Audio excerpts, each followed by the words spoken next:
Põe para nós, Fernando, o próximo jornal, é porque tem nas manchetes de hoje, essa questão do PIB, que está aí, você está vendo aí na capa da Folha de São Paulo.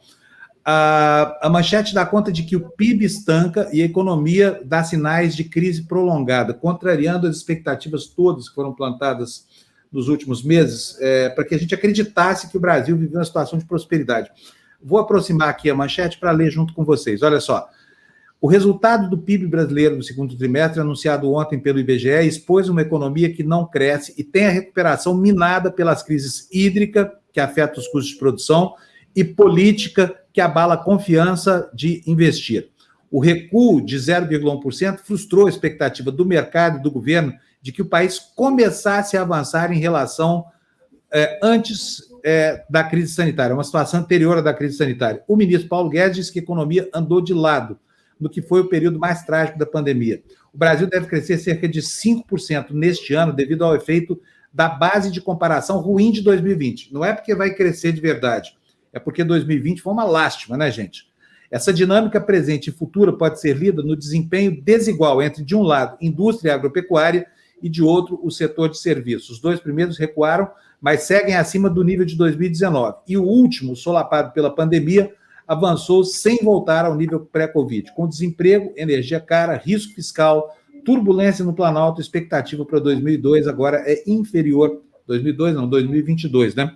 É inferior a 2%. Há quem já fale em estagflação, inflação alta sem crescimento da economia. Para falar sobre isso, entre outras coisas, está conosco aqui a fantástica Maria Lúcia Fatorelli. Bom dia, Fatorelli, bem-vinda mais uma vez. Bom dia, Fábio. Bom dia, Humano. Bom dia, Isabelle. Bom dia é um desejo, é um prenúncio? O que é esse bom dia seu, Fatorelli, com esse quadro todo pintando aqui nas manchetes do jornalismo econômico?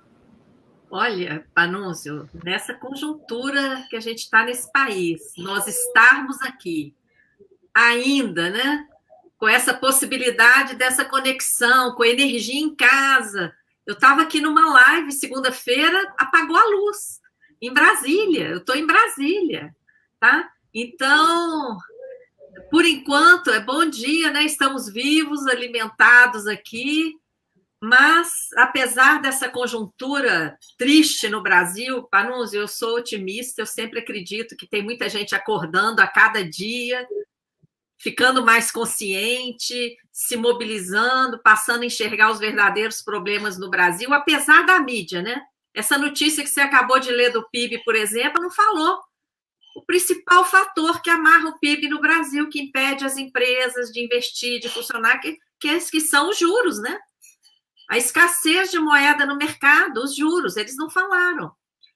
E quando fala da crise hídrica também, não falam da quantidade de água que o agronegócio pega direto dos rios, contamina os rios mortos pela mineração, os minerodutos que transportam minério.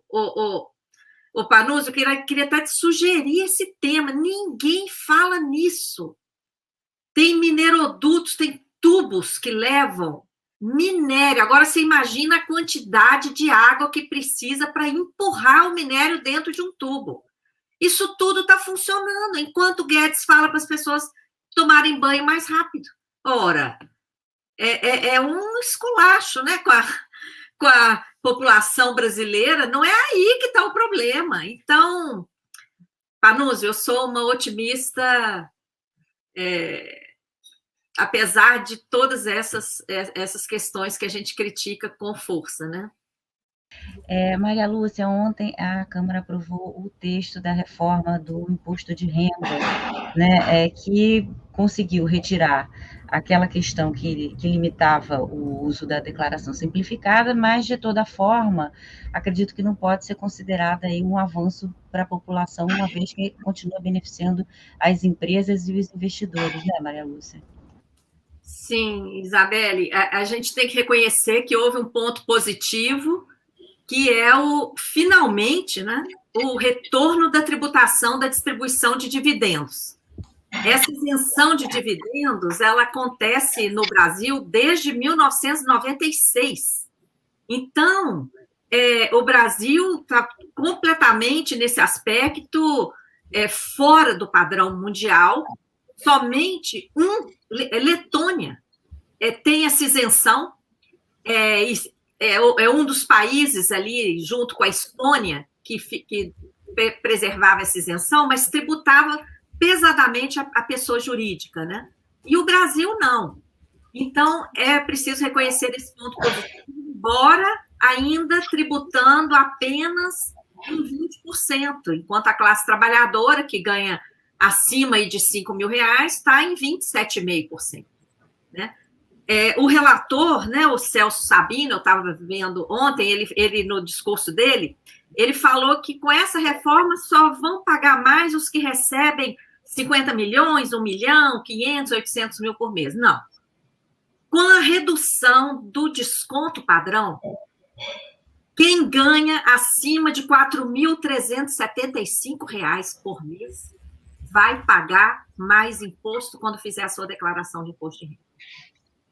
Por que isso acontece? Antes, esse desconto, né? Quando a gente faz a declaração, a gente coloca lá a nossa renda anual e tem os abatimentos. Despesa médica, despesa com saúde, plano de saúde, quem tem dependentes em idade, que a legislação permite deduzir, abate também. Aí a pessoa faz o cálculo, o próprio programinha faz o cálculo. Essas deduções vão somar um valor ou seria mais vantajoso para a pessoa deduzir o desconto padrão de 20%, que ela não tem que ter comprovação dos gastos com saúde, educação, dependentes, etc. Ela usaria o desconto padrão. Esse desconto padrão de 20% automático, lá quando preenche a declaração anual, ele era limitado a R$ 16.754. Essa reforma, que não pode ser chamada reforma, né, essas alterações da legislação do imposto de renda aprovadas ontem na Câmara, reduziram esse desconto padrão de 16.754 para 10.500. Então, veja bem, vai dar o percentual de 20% só para quem ganha até 4.375. Para quem ganha acima de 4.375, esse desconto anual de 10.500 já vai representar um percentual abaixo de 20%. Então, na hora de preencher a declaração, quem ganha acima de R$ 4.375 vai pagar mais imposto. Bom, Fatorelli, deixa eu te perguntar uma coisa.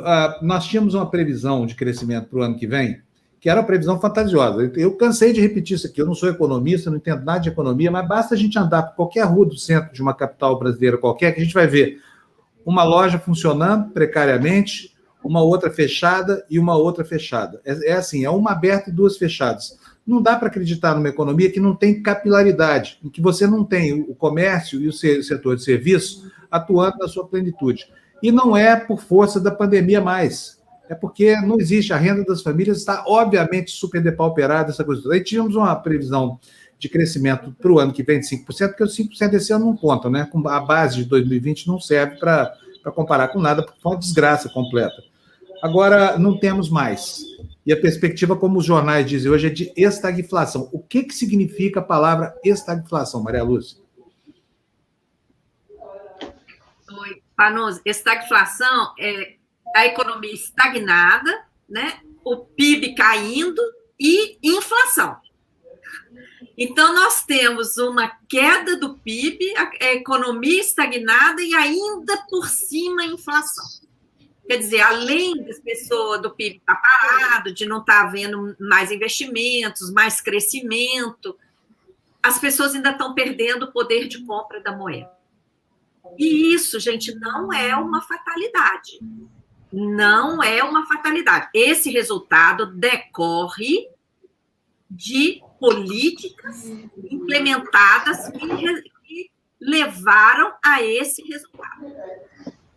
Tá? Essas coisas não acontecem assim por acaso, não. Por exemplo, Por que que a inflação está disparada no Brasil? Se você pegar ali a tabela do IBGE, os itens, os maiores itens responsáveis pela inflação, tem uma tabelinha lá. Disparado, o etanol, o diesel, combustíveis em geral. Por que que nós temos inflação de combustíveis no Brasil?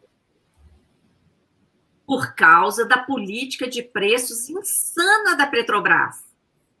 Então, Panunzio, é projetado para acontecer isso. Quando a Petrobras... Maria Lúcia, mas qual que é o sentido? O que esse Paulo Guedes e o Bolsonaro lucram com isso? Ou isso é parte também do processo de dilapidação, de criação do caos geral para, enfim, para tirar a atenção das pessoas? O que é? Qual é o lucro? Olha, isso só é bom para que as empresas estrangeiras vendam a sua gasolina aqui. Porque o preço aplicado aqui no Brasil não é equiparado ao preço lá internacional, não. Lá fora, a gasolina é muito mais barata do que aqui, infinitamente mais barata. O preço aplicado pela Petrobras é equiparado ao preço de importação. É o preço do combustível extraído lá fora, beneficiado lá fora, transportado, importado para o Brasil, com todas as tarifas, todos os tributos de importação, frete, etc. Olha que maluquice. Sendo que a AEPET, os engenheiros da Petrobras, provam que a Petrobras é capaz de produzir e distribuir tudo. Mas o que fizeram? Estão rifando as refinarias, já privatizaram a distribuidora, né? Já vai ter outro nome, né? Já não vamos mais ver aí com o nome Petrobras, já vai ser outro nome a distribuição aqui interna. Então, essas políticas de desmonte, de esquartejamento da Petrobras, porque ela está sendo esquartejada, e essa adoção de política de preço equiparada à importação, como se nós estivéssemos aqui importando tudo, essa política só beneficia as grandes produtoras internacionais, que aí elas têm como competir. Se a Petrobras adotasse uma política de cálculo do preço de acordo com o custo de extração, distribuição, etc., não tinha espaço no mercado para mais ninguém. Porque a gasolina vendida pela Petrobras poderia ser R$ 3, R$ 4, e a importada seria 7. Alguém iria nos postos das gasolinas importadas? Claro que não.